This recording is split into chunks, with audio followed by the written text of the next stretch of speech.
Donald Trump tweeting today he condemns all types of racism and acts of violence ahead of the first anniversary of the deadly white supremacist rally in Charlottesville, Virginia, where a memorial was held today.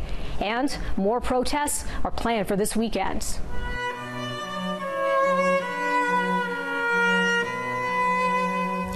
A ceremony of memory and reflection held in the small Virginia town where a state of emergency is now in effect, with a major police presence rolling out as a precaution. This is what you represent! Tomorrow marks 1 year since hundreds of people, including white supremacists, neo-Nazis, and other groups, descended on the community to protest the removal of a Confederate statue.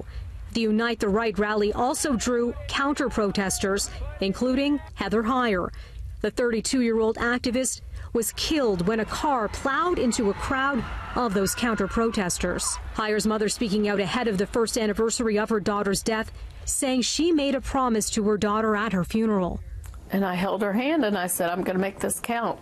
I could see that Heather's death had meaning in the world, that her death had purpose.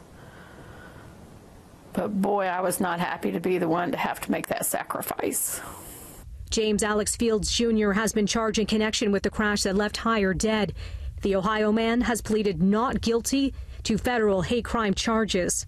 Now, Trump faced fierce criticism for his reaction to the protests last year, when he seemingly equated white supremacists with counter-protesters.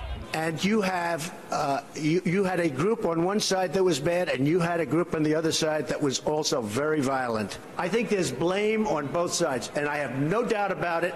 On that day, to say that there are fine people on both sides clearly was the opposite direction that one needed to go. Today, Trump tweeting, "The riots in Charlottesville a year ago resulted in senseless death and division. We must come together as a nation. I condemn all types of racism and acts of violence. Peace to all Americans." The organizer of last year's demonstration in Charlottesville has planned a rally near the White House tomorrow, marking the 1-year anniversary. Counter-protesters also set to turn out.